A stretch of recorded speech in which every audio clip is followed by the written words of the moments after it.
Dust has barely settled on the first leg and we're gearing up for the second leg of the League One playoffs. Soon we will find out who's going to Wembley and who stays behind and plots another season in League One. Bolton seized control of their tie whilst Oxford squeaked out a narrow victory to take into the second leg. But if you're Barnsley, you certainly should not give up hope. And as for Peterborough, well, you'd probably still look at this one and consider yourself favourites. We're going to have a look at both of the second leg ties, just like we did for the first leg. You can go back and see my predictions for the first leg by clicking on the video in the corner now. Hey, I didn't do too bad for once on those predictions. And if you also can hit the like button on this video, that does help me out a lot. And if you do like the content, consider subscribing. But there's no more wasting time here. It's knockout football from here. It's do or die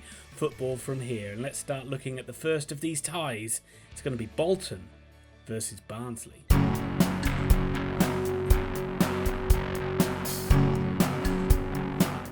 Bolton seized control of this tie by getting a 3-1 victory at Oakwell on Friday night. So everybody involved with Bolton should be pretty confident of getting this job done. And whilst Bolton will be heavy favourites to progress to Wembley from here, I still don't think Barnsley are quite out of this tie yet. And what I saw in the first leg, they certainly have got a chance of getting back into this one. If you only saw the scoreline in this one, you'd think Bolton just came away with a very convincing, easy victory. But I don't think that was necessarily the case. The first goal they scored was fantastic. A wonderful team goal. As good a goal as you'll see at any level of football. A brilliant team move. Wonderful ball in by Mag Homer and a lovely finish by Dion Charles. But I don't think Bolton were at their fluid best, and quite often they were quite wasteful in possession. A lot of aimless balls played out from the back, and I'm not sure whether that was just nerves or whether Bolton were just kind of easing their way into the tie. They allowed Barnsley to get a foothold into the game, and Barnsley it was pretty even in the first half, and I would actually say Barnsley probably had the better of it. Just a little lack of quality in the final third from Barnsley, because they certainly did get into some good areas. But the second half rolled around, and what's most frustrating for Barnsley fans, as I'm sure you all noticed, is the fact you gifted Bolton 2 goals. And one thing I'd say about these playoffs is don't make it easy for the opposition to get 2 goals. And fair play to Bolton, the second goal, really good pressing, I think by Thomason, and the keeper, terrible back pass by O'Keefe. Roberts brings down Thomason and Charles steps up for the penalty. So you're 2-0 down, and you felt Oakwell was a bit flat at that point. And at that point, from probably for the next 20 minutes or so, Bolton were quite well on top of the game. Everything seemed quite flat. Everything seemed quite easy. But then the script kind of changed a little bit when Martin Devaney made some changes and Cosgrove came on up front. For the first time in the game, you started to see that the Bolton defence, Santos and Toll, suddenly found themselves in a game against a big physical striker who was more of a match for them than Devante Cole was. Santos was wonderful at the back, and every time I see him, he's a beast of a defender, and he wins like 95% of everything that comes anywhere near him, maybe even higher. But yeah, he certainly did make a difference when Cosgrove come on. And Barnsley found a way back into this game. It was a bit of a mistake by Toll. He found himself out of position, but Barnsley recycled the play. They got it through to Cosgrove. Lovely finish by him. And for that little period then, once Barnsley got it back to 2-1, they really finished the game strong. They had some chances. They started to put Bolton under pressure. Baxter made an excellent save in there as well. And you sensed that Barnsley could really get it back to 2-2. Oakwell was alive. The fans were alive. And they really sensed that they were back in the tie. But then what did they go and do? I still can't believe it myself. Williams scoring straight from a corner. How do you let that goal in, Barnsley? I still think you'll be scratching your head at that one. And it's given yourselves a mountain to climb as we head to the Tough Sheet Community Stadium. I always preferred Reebok, but that's what the name of it is now. And Bolton, they can play a heck of a lot better than what we saw at this game at Oakwell, and they'll be saying to themselves, well, we didn't play that great and we still came on with a 3-1 victory. That bodes really well. But there is pressure of taking a 2-goal lead into this one. The fans will be very expectant of you romping away to victory, and I do expect not really any changes from Bolton. I imagine Ian Evatt will pick the same 11. I think that, no, I can't really see him making any changes there. Everyone was pretty solid in the game. And I do expect Bolton to come out and try and kill this game off quite early.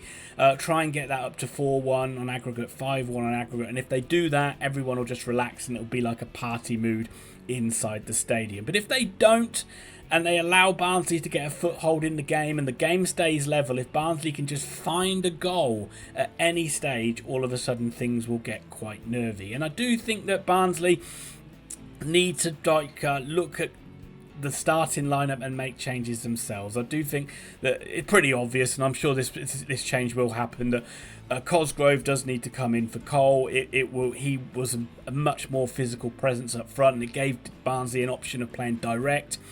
They weren't good at hitting the balls up direct to Cole, and they didn't really give anything for anyone to chase into the channel. So if you go up front, if you go direct straight to Cosgrove, it also bypasses Bolton's press, and it gives Barnsley an opportunity to play higher up the field. And going forward again, yeah, they did get into some really good areas, and I thought O'Keefe going forward looked really lively. I thought defensively he was a bit ropey, but going forward he did look good. You've still got that long throw in from Dijeveni.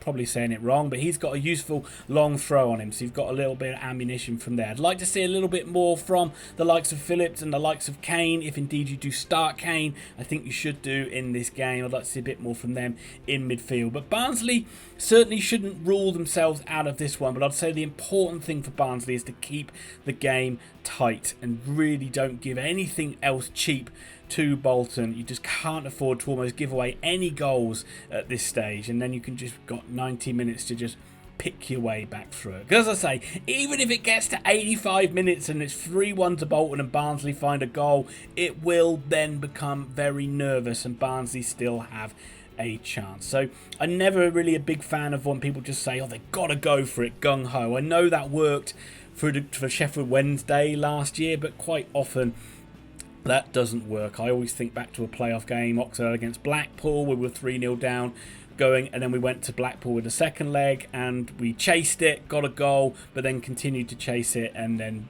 before we knew it, Blackpool got 2 and we were completely screwed. So yeah, I think Barnsley do just need to be a little bit patient. I think Bolton will just carry on doing what they did, been doing all season, and hopefully they'll find a little bit more cohesion and make it a little bit more of a comfortable night, and if they do get into their passing groove and do look more of an attacking threat than they did in the first leg, then they will feel that they can comfortably win this game. I'm gonna give a prediction, and I still do think Bolton are going to go through. I just can't see Barnsley, the way they've been defending, particularly of late in the recent weeks. I just can't see them keeping a clean sheet, and I can just see Bolton getting through. I'm going to go for another win for Bolton. I think it's going to be Bolton 2, Barnsley 1.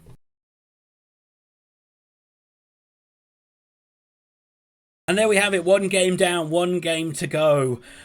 Whew, and this one is the nervy one for me. Oxford taking a very slender 1-0 lead into the away leg. It is Peterborough United versus Oxford United.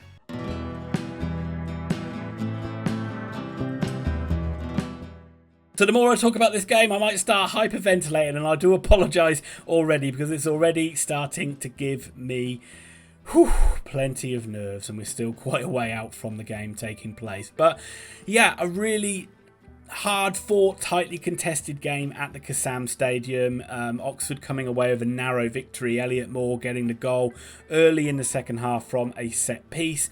But the game really flipped on its head after Oxford went 1-0 up. But Peterborough were quite defensive in the first half, allowed Oxford to have a lot of possession.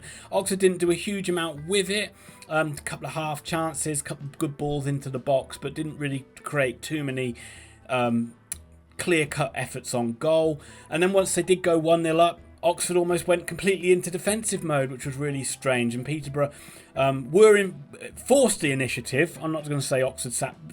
Peterborough certainly played a lot better when they went 1-0 down and came out of the traps and looked a lot more attacking. And you saw the attacking threat that they carry.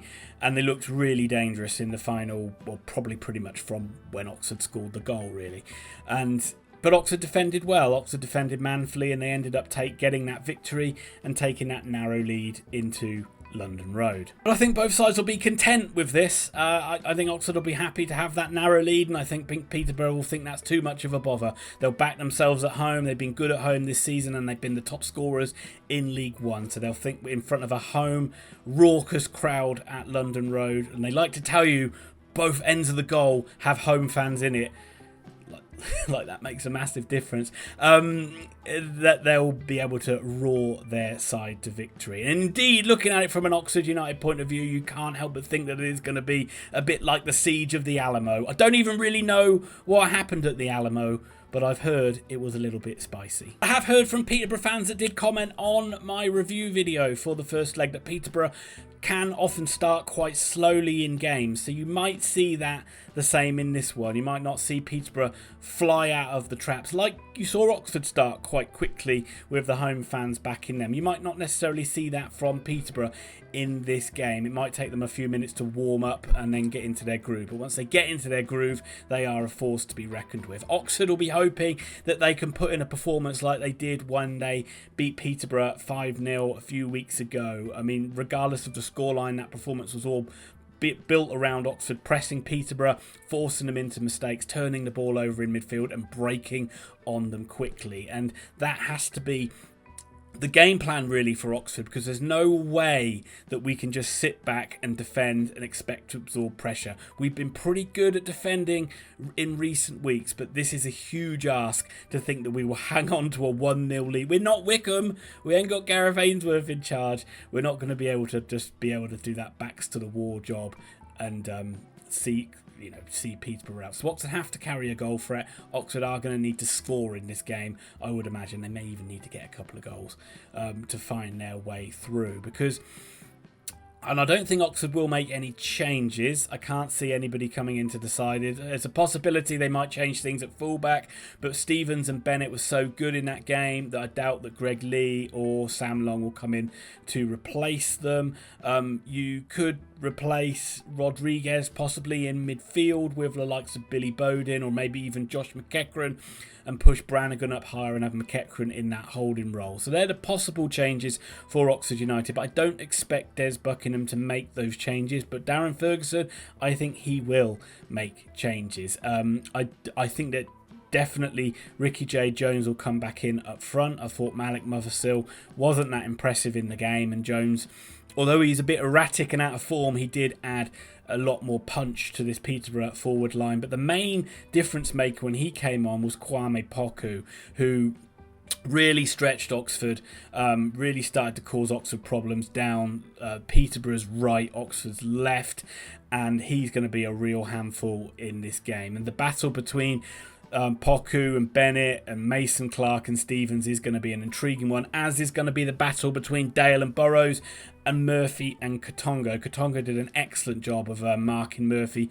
in this game, but Murphy will fancy his chances, especially if Peterborough are pushing further forward. But you just saw the movement of POSH was so good in the end of that Oxford game. You saw the link-up play of Katongo and Burrows getting forward to support the forward players. You saw how Collins and Cipriano can sort of ghost into positions in the penalty area and pick up really dangerous balls. I didn't see much of Randall in the game, but obviously he's another one that is very dangerous. But Oxford can maybe look to set pieces as well. It's not an area we've been really strong in this season, but getting that goal against the Peterborough side that is liable to concede from set pieces gives Oxford hope that we might be able to get something from a free kick or a corner into the area, that we might be able to pick up another cheap goal. But this one is going to be, from an Oxford point of view, it's going to be pure hell. It's going to be horrible to watch. It's going to be nervy, and it's going to be tense right down to the wire, and I can see this game